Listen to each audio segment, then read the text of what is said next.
No dia do meu casamento, minha irmã jogou a bebida na minha cara e gritou: "Você não merece nada disso."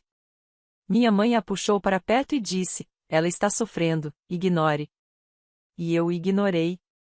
Mas naquela noite, tomei uma atitude silenciosa. Pela manhã, meu celular estava cheio de 42 chamadas perdidas porque eles finalmente descobriram. Nunca vou esquecer a sensação daquele vinho batendo no meu rosto, o frio, o choque, mas principalmente a raiva. Ela quis arruinar tudo. Planejou isso. Não existe outra explicação. Quem faz isso com a própria irmã no dia do casamento? Ela esperou o momento perfeito, agora eu sei. Não foi de manhã, enquanto nos arrumávamos.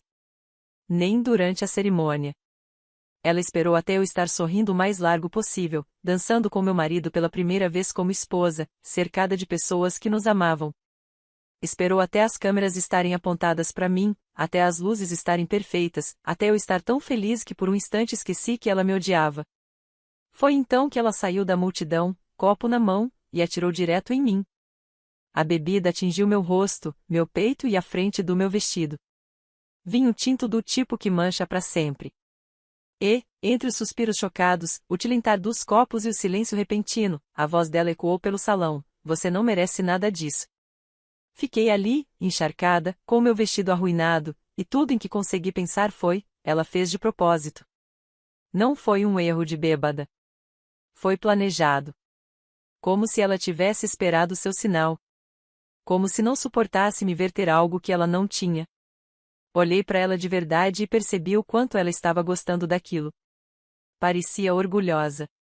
O batom borrado, os olhos um pouco marejados, mas o rosto dela dizia tudo: aquilo era a vitória dela. Na mente distorcida dela, ela tinha vencido alguma coisa. Minha mãe correu até ela, sem nem olhar para mim, sem perguntar se eu estava bem. Apenas a agarrou, envolveu como se fosse ela quem tivesse sido atacada, e disse alto o suficiente para metade do salão ouvir: "Ela está sofrendo. Ignore." Como se isso tornasse tudo melhor. Como se isso fizesse o vinho desaparecer. Como se eu não tivesse passado um ano planejando um casamento que ela destruiu em menos de 30 segundos. Deixe-me deixar claro, isso não veio do nada.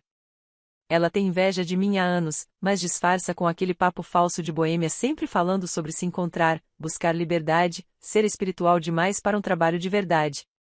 Mas o que ela realmente faz é festejar no Brooklyn, viver às minhas custas e reclamar que o mundo não entende a arte dela. Eu venho pagando o aluguel dela, as compras, mandando dinheiro todo mês, feito uma idiota acreditando que ela estava construindo algo real. Enquanto isso, eu estava trabalhando sem parar. Construí um negócio. Comprei minha própria casa. Fiz o que ela se recusava a fazer. E por isso, ela me odeia. Eu não disse uma palavra. Não consegui. Apenas me virei e fui embora pro banheiro, com meu marido logo atrás. Ele não disse nada no começo. Só pegou algumas toalhas de papel e começou a me ajudar a tirar o vinho do vestido, parte por parte. Beijou minha testa e disse que eu ainda estava linda, que ninguém poderia arruinar o que a gente tinha, que não íamos deixar ela vencer. Quando voltamos para o salão, era um caos. A família dele, pessoas que me conheciam havia, no máximo, um ano, estavam na cara do meu pai. A tia dele praticamente gritava, perguntando como eles podiam permitir que minha irmã agisse daquele jeito. O primo do meu marido estava segurando ela, tentando acalmá-la enquanto ela continuava gritando. Minha mãe ainda a abraçava como se fosse um animal ferido. Meu pai tentava defendê-la, repetindo as mesmas frases sem parar: "Ela só está emocionada. Não quis fazer isso. Vocês não entendem como tem sido difícil para ela." Fiquei observando tudo de longe e percebi algo que eu nunca tinha deixado me admitir antes: eles sempre vão escolher ela. Não importa o quanto eu dê, o quanto ela destrua, meus pais sempre vão protegê-la, porque ela é frágil, quebrada, caótica, e eu não sou. Eu sou forte, então não mereço proteção. Eu ganho silêncio. Mas naquela noite, eu não ia ficar em silêncio. Saiam. Foi só o que eu disse. E o salão ficou completamente quieto de novo. Meu pai tentou argumentar, minha mãe me olhou como se eu tivesse lhe dado um tapa, mas eu não me importei. Eles tinham que ir embora. Principalmente ela. E foram. Alguém do local os acompanhou até a saída. Eu não olhei para trás. Nem lembro direito da meia hora seguinte. Só lembro de voltar a dançar com meu marido, com a mãe dele, com meus amigos da faculdade, como se ainda fosse um casamento e não um desastre. Mas a raiva não passou. Eu sorri, agradeci às pessoas, posei para fotos. Mas por dentro, eu já tinha acabado. Não só com ela, com todos eles. E quando a festa acabou, já no quarto do hotel, com meu marido dormindo, eu peguei o celular e fiz uma coisa. Silenciosa. Simples. Final. Não contei pra ninguém o que fiz nem pra ele. Mas na manhã seguinte, acordei com 42 chamadas perdidas. Eles sabiam. As ligações começaram cedo, às 6 da manhã. No início, achei que fosse engano.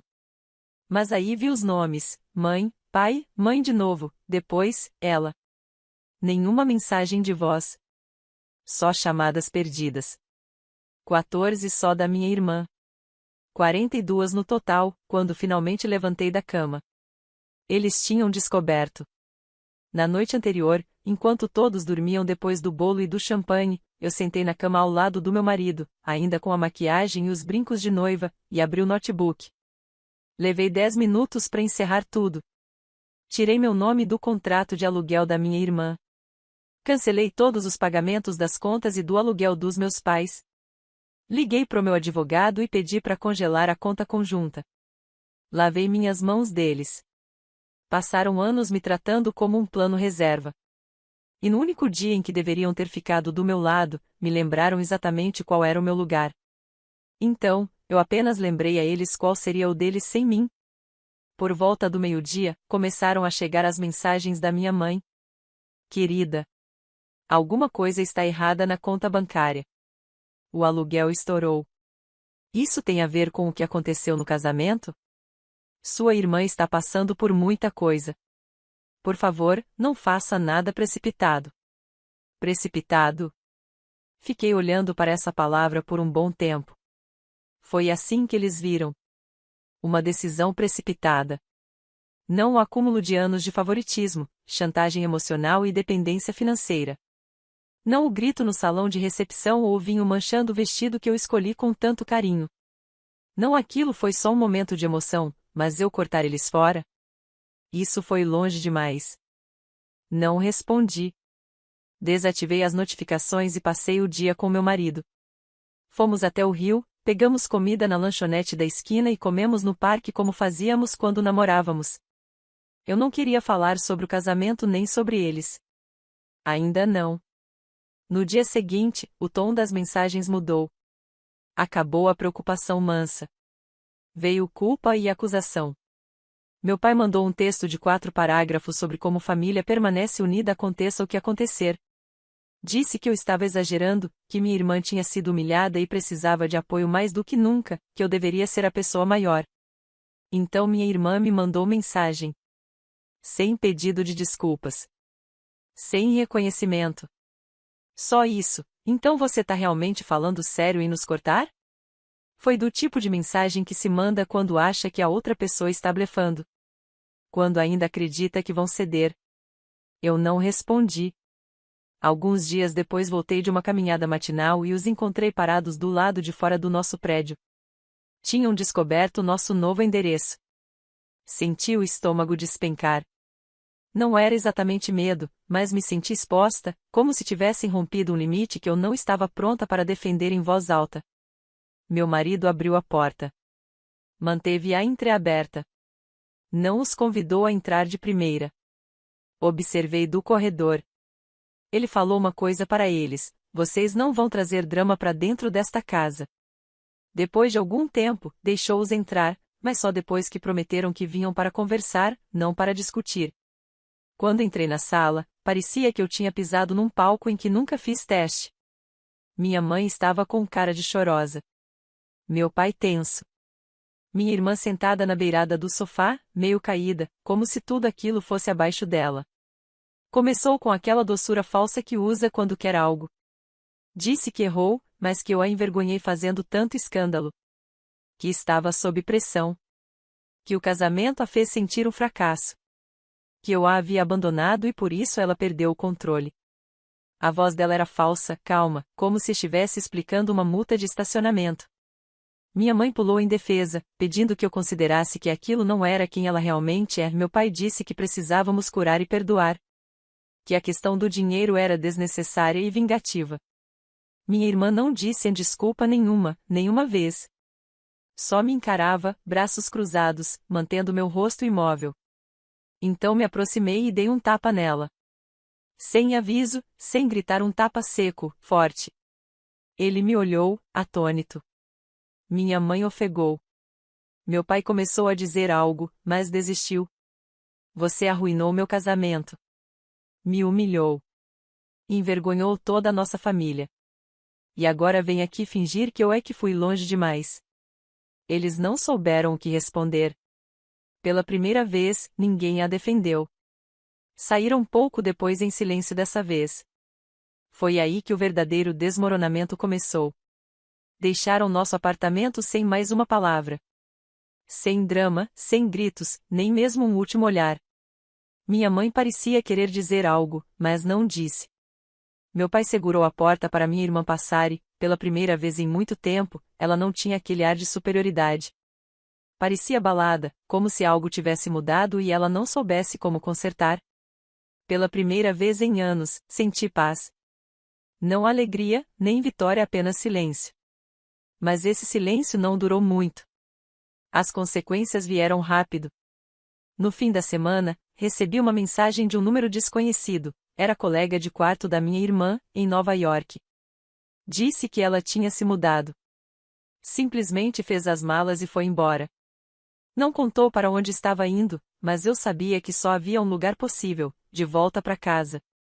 A mesma casa onde ela passou o ensino médio, desrespeitando as regras dos nossos pais e me culpando por cada consequência que enfrentava.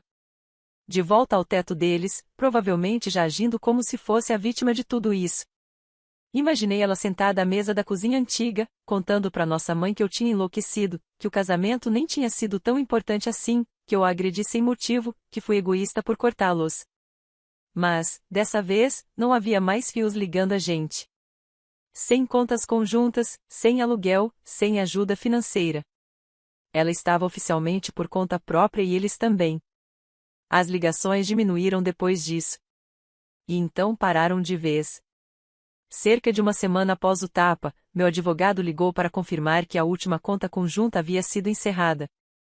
Meu pai tinha tentado acessar várias vezes e depois tentou transferir dinheiro, o que acionou um alerta. A conta foi bloqueada antes que ele pudesse mover um centavo. Aí começaram as mensagens da minha mãe. Não sabíamos que você estava falando sério. Por favor, só um pouco de ajuda até resolvermos as coisas. Depois, do meu pai. Sua irmã não está bem. Está perdida. Não vire as costas para ela agora. E, por fim, da minha irmã uma frase, sem pontuação. Espero que tenha valido a pena. Não respondi. Já não estava mais com raiva. Só tinha terminado. Durante toda a minha vida, eu tinha sido a confiável, a quieta, a que fazia tudo funcionar. Eu pagava as contas. Mantinha a paz. Engolia as pequenas humilhações porque não queria causar confusão. Mas o casamento foi a confusão e me mostrou tudo o que eu precisava saber. Meu marido, abençoado, nunca me pressionou para falar sobre nada disso. Só fez o jantar, me abraçou forte, me ajudou a guardar as fotos do casamento que ainda tinham manchas de vinho nas bordas. Mandamos o vestido para um especialista. Provavelmente nunca mais vai dar para usar aquele vestido. Mas não é por isso que eu o guardei. Eu o guardei porque cada mancha nele é a prova de que, finalmente, eu disse não. Enquanto isso, na casa deles, as coisas não estavam indo muito bem. O cartão de crédito da minha irmã, aquele que eu costumava pagar integralmente todo mês, foi recusado em um salão de beleza. Ela postou no Instagram, reclamando de forma passivo-agressiva sobre pessoas que viram as costas para a família por causa de dinheiro. Meu pai teve que vender um dos 2 carros. Minha mãe, em silêncio, colocou algumas das bolsas de grife à venda no Facebook Marketplace. A notícia chegou até minha prima Leia, que me ligou perguntando o que tinha acontecido.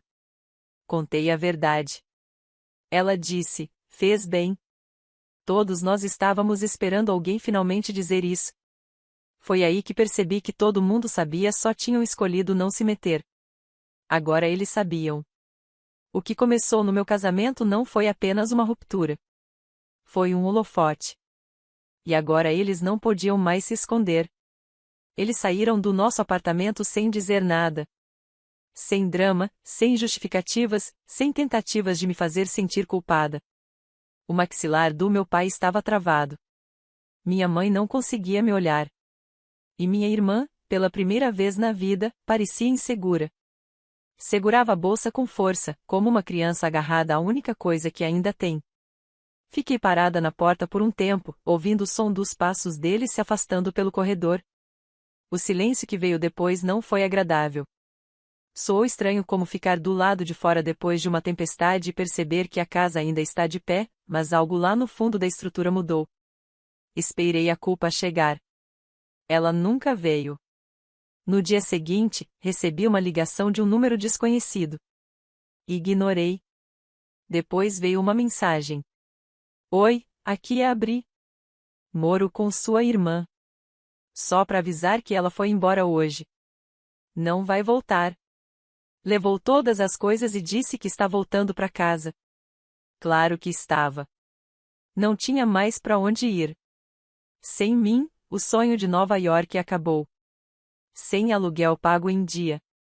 Sem dinheiro para comida pronta e noites intermináveis em bares caros. Sem fingir que estava construindo uma carreira artística indefinida enquanto tratava a vida como um fim de semana que nunca terminava. Voltar para casa significava voltar para o mesmo lugar que ela sempre chamou de prisão. Aquele onde jurou que nunca colocaria os pés de novo. O mesmo que dizia que eu só consegui deixar porque tive sorte. Levou exatamente 5 dias para ela rastejar de volta. Enquanto isso, eu estava desfazendo tudo. Liguei para o meu advogado para garantir que meu nome fosse removido de qualquer coisa ligada aos meus pais. O plano de saúde no qual eu tinha incluído minha mãe temporariamente. Cancelado. O cartão de emergência vinculado à conta do meu pai? Removido, e foi por isso que a última conta conjunta acabou congelada antes que eles conseguissem mexer no dinheiro restante. Aparentemente, meu pai tentou transferir parte do saldo antes que o bloqueio fosse processado, o que acionou um alerta de fraude. Foi aí que começou a segunda onda de ligações. Minha mãe, novamente, mas dessa vez, menos preocupada e mais desesperada. Isso é um mal-entendido. A gente não achou que você iria tão longe. Não dá para conversar? E meu pai? Você está punindo a família inteira por causa de um erro. Você sabe como as coisas estão difíceis agora. Eu não respondi. Nenhuma vez. Nenhuma mensagem, ligação perdida ou e-mail. Deixei tudo sem ler, notificações desligadas. Eu simplesmente não estava mais jogando aquele jogo. Então, minha irmã me mandou uma mensagem. Sem cumprimento, sem pedido de desculpas, sem assumir nada. Espero que tenha valido a pena. Como se eu tivesse perdido algo, como se não tivesse sido ela quem jogou bebida no meu vestido e gritou na minha cara na frente de todos que amo. Eu não respondi. Alguns dias depois, os boatos começaram a se espalhar. Minha prima Leia me ligou só para saber como eu estava. Ela tinha ouvido falar do casamento, mas não sabia da história completa. Eu contei tudo. Sem suavizar nada. Não dessa vez. Ela ficou em silêncio por alguns segundos, e então disse, sinceramente?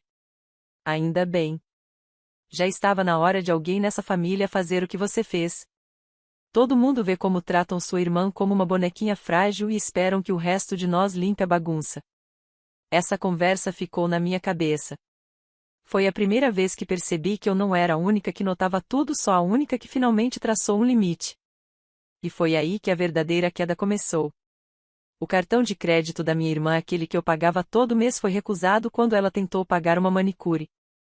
No mesmo dia, ela postou um story dramático no Instagram, com uma daquelas frases enigmáticas sobre a traição ou iam ver as pessoas mostrarem suas verdadeiras cores. Minha mãe colocou um par de sapatos Louis Vuitton à venda no Facebook Marketplace, depois uma bolsa, e depois outra. Meu pai, em silêncio, começou a vender coisas da garagem. Um amigo dele, que ainda segue meu marido nas redes sociais, mandou mensagem perguntando se estávamos bem, dizendo que meus pais estavam passando por um momento difícil. Momento difícil. Eles começaram a passar por um momento difícil no segundo em que deixaram minha irmã arruinar o dia mais importante da minha vida e ainda esperavam que eu continuasse pagando todas as contas, como se nada tivesse acontecido. Como se minha dignidade tivesse um preço, e eles só não tivessem chegado lá ainda. Mas dessa vez, eu não ia pagar. E por trás do constrangimento, por trás da correria financeira, havia algo mais: medo. Eles não estavam apenas perdendo dinheiro. Estavam perdendo o controle. Eu tinha sido a rede de segurança deles por tanto tempo que esqueceram que eu podia simplesmente ir embora. E achavam que eu nunca faria isso. Agora, só restava um ao outro. Achei que tinha terminado de ouvir falar deles. Esperei outra rodada de mensagens desesperadas, talvez um e-mail da minha mãe disfarçado de apelo emocional, ou mais uma provocação da minha irmã fingindo ser uma pergunta. Eu estava pronta para tudo isso. Mas não para a carta. Ela chegou uma semana depois que os expulsei do nosso apartamento. Um envelope de verdade. Selo de verdade. Meu nome escrito no meio. Sem apelido, sem inquirida. Só a Sofia. Quase joguei fora sem abrir. Não estava com paciência para mais desculpas que não eram de verdade. Mas algo na caligrafia me fez parar. Não era da minha mãe. Era do meu pai. Dentro, havia apenas uma folha escrita à mão, como se ele nem quisesse digitar. A primeira linha dizia: "Sua mãe não sabe que estou escrevendo isto." Só isso já foi o suficiente para me fazer continuar lendo. Ele não implorou. Não tentou adoçar nada. Nem tentou me convencer a voltar atrás no que eu tinha feito. Em vez disso, ele admitiu algo que eu jamais imaginei que ele admitiria. Disse que deixou tudo acontecer. Que viu minha irmã se afundar por anos, viu minha mãe inventar desculpas para ela e me viu carregar muito mais do que eu deveria. Que achou que, se ficasse neutro tempo suficiente, as coisas se equilibrariam sozinhas. Mas nunca se equilibraram. Então veio a frase que mais me atingiu: "Ela assusta sua mãe, sabe? E acho que sua mãe também me assusta. Não do jeito que você imagina. Não é pelos gritos. É porque ela acredita em cada palavra que diz, por mais distorcida que seja. Isso é o que assusta." Foi a primeira vez que ele reconheceu o que eu sempre soube. Que minha irmã não apenas manipulava as pessoas, ela reescrevia a realidade. E nossos pais deixavam. Ele não pediu dinheiro. Não pediu nada. Só disse que sentia muito pelo que permitiu. Que entenderia se eu nunca mais quisesse falar com eles. Que talvez, finalmente, eu estivesse fazendo o que eles deveriam ter feito há muito tempo. Li aquela carta 3 vezes antes de dobrá-la de volta e guardá-la no fundo de uma gaveta. No mesmo dia, minha irmã postou um vídeo no Instagram. Ela caminhava pelo nosso antigo bairro, como uma espécie de mártir. Imagens em câmera lenta, música melancólica ao fundo e uma legenda dramática, recomeçando. A traição é barulhenta. O silêncio é mais forte. Ela tinha um pequeno fã-clube nos comentários, claro, alguns velhos amigos da escola que ainda achavam que ela era uma artista incompreendida, linda em sua tristeza. Mas até alguns deles pareciam incertos. Naquela noite, recebi uma mensagem de uma ex-colega de apartamento dela em Nova York: "Oi, não sei o que aconteceu, mas queria dizer que sinto muito pelo que rolou no seu casamento." Eu não fazia ideia de que ela era assim. Depois veio outra, de uma garota com quem ela costumava sair para festas: "Ela tá bem?" Porque postou que tá morando no porão dos seus pais e não fala com ninguém. Eu não tinha dito uma palavra para ninguém sobre o que aconteceu e, mesmo assim, a verdade estava vazando. Então veio a ligação que mudou tudo. Era Dona Jenkins, nossa antiga vizinha da rua onde cresci. Ela ainda vê tudo, ainda observa da varanda como se tivesse o noticiário local em primeira mão. Disse que minha mãe não estava mais em casa. Tinha se mudado para a casa da irmã, em uma cidade próxima. "O que aconteceu?" perguntei antes que pudesse me conter. Ela baixou a voz, como se isso fizesse diferença pelo telefone. Ela não aguentou mais. Disse que a menina não parava de gritar. Que jogou um vaso no seu pai semana passada. Eu fiquei em silêncio. Minha irmã, aquela que eles sempre protegeram, sempre defenderam, sempre acobertaram, agora estava empurrando-os para o limite. Eles finalmente estavam vendo o que eu sabia há anos. As explosões de raiva não eram só contra mim. Eu apenas tinha sido o alvo mais fácil. E agora que eu não estava mais lá para absorver as consequências, eles estavam sentindo o impacto total. Mas não parou por aí. No dia seguinte, recebi uma mensagem da Tara, amiga mais antiga da minha irmã, aquela que sempre esteve ao lado dela em cada mudança de apartamento, em cada término dramático. Ela escreveu: ela não está bem. Sei que não é mais problema seu, mas as coisas estão piorando. Talvez seja a hora de alguém intervir.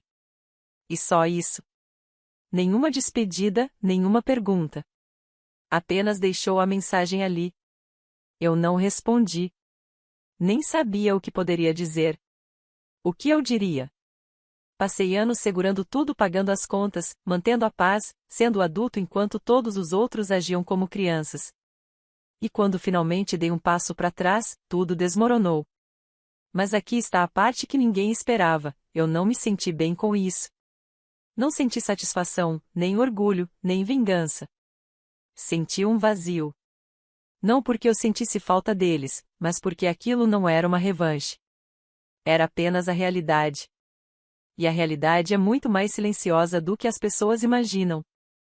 Já se passaram 2 meses desde o casamento. Desde o vinho, o grito, o tapa e o silêncio que vieram depois. 2 meses desde que parei de fingir que tudo estava bem só para manter a paz. 2 meses desde que puxei o último fio e deixei tudo se desfazer. E, de alguma forma, ainda estou aqui. Nem quebrada, nem amarga, apenas diferente.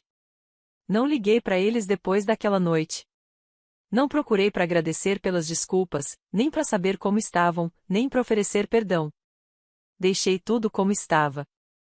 Eu precisava de espaço de verdade, daquele tipo que não é preenchido por culpa, por súplicas ou por mensagens disfarçadas de preocupação. Pela primeira vez na vida, me permiti não consertar nada. Meu marido e eu entramos na vida de recém-casados de um jeito mais tranquilo do que imaginávamos. Não teve lua de mel logo depois. Adiamos. Não por causa do drama, mas porque nós dois precisávamos de tempo para simplesmente existir, viver sem tensão, sem expectativas, sem o caos de outras pessoas invadindo nossa casa. Meus pais não insistiram. Minha mãe mandou um cartão. Nenhuma mensagem dentro, só uma flor prensada e uma foto impressa do casamento. Era uma das últimas fotos, depois que tudo já tinha acontecido. A renda do meu vestido ainda estava molhada na altura da cintura, mas eu estava sorrindo. E meu marido me olhava como se o mundo inteiro pudesse queimar e ele ainda só me veria. Guardei o cartão. Não respondi, mas guardei. Meu pai mandou uma mensagem uma vez: estamos orgulhosos de você. O que precisar, estamos aqui. Eu também não respondi. Mas, pela primeira vez, não soou como pressão, soou como rendição. E minha irmã, ela sumiu por um tempo. Sem redes sociais, sem ligações, sem uma palavra até a semana passada. Eu estava em casa sozinha quando bateram na porta. Não esperava ninguém, e quando abri e a vi ali, congelei. Ela parecia humana, não arrumada, não desafiadora, não tentando encenar uma volta triunfal. Só cansada. Silenciosa. Segurava um café para a viagem e uma caixinha branca pequena. Disse: não vim aqui para te fazer sentir nada. Só quero te entregar isso. Eu não me mexi no início. Depois, dei um passo pro lado. Ela não comentou sobre o apartamento. Não perguntou sobre nossas vidas. Ela entrou e se sentou na beira do sofá, com cuidado, como se não tivesse mais certeza se ainda podia ocupar aquele espaço. Me entregou a caixinha. Dentro, havia um pedaço do meu vestido de noiva branco, limpo, passado e cuidadosamente emoldurado sob um vidro. Era a parte inferior, perto da barra, um dos poucos trechos que não haviam sido manchados de vinho. Apenas renda delicada e um pequeno bordado que eu já tinha esquecido que existia. Ela disse: quis te devolver a parte que não foi arruinada. Fiquei olhando por muito tempo, não porque estava emocionada, mas tentando entender quanto esforço aquilo deve ter exigido. Ela teve que levar o tecido a algum lugar, explicar o que era, esperar, pagar, trazer de volta. Foi quando percebi que ela não estava apenas tentando aliviar a culpa com um presente qualquer. Ela realmente tentou. Não pediu para conversar. Não reabriu feridas antigas. Só ficou ali, tomando café, em silêncio. Depois de alguns minutos, disse algo que eu não esperava: não achei que você fosse me deixar entrar. Eu não teria me deixado. Ainda não sei por que estraguei o seu dia. Quer dizer, eu sei, mas, não sei. Foi como se algo dentro de mim tivesse quebrado, e eu quisesse ser vista mesmo que fosse para ser odiada. Ela baixou o olhar. Sempre tive medo de me tornar invisível perto de você. E aí percebi que já era. Você não fez nada de errado. Só parou de esperar que eu te alcançasse. Eu não disse nada. Não porque não queria, mas porque não sabia o que dizer. Ainda assim, não pedi para ela ir embora. Ela ficou um pouco mais. Sentamos em silêncio. Depois, se levantou, fez um leve aceno com a cabeça e saiu sem pedir nada, sem desculpas, sem promessas. Naquela noite, coloquei a moldura com a renda no nosso quarto. Não para lembrar do estrago, mas para lembrar do momento em que algo mudou. Não foi conserto. Foi mudança. Ainda não sei o que vem depois. Não estamos nos abraçando em reconciliação, nem fingindo que a família está curada. Mas, pela primeira vez, também não estamos fingindo mais nada. E, de algum jeito, isso é o suficiente. Nunca terei de volta o casamento com que sonhei. O vestido nunca será o mesmo. A lembrança sempre vai carregar uma marca. Mas, naquele dia, ganhei algo que vale mais: a clareza de finalmente deixar para trás os papéis que me forçaram a viver durante tantos anos cuidadora, pacificadora, provedora, muleta. Agora, eu posso simplesmente ser eu. E, pela primeira vez, isso é mais do que o bastante.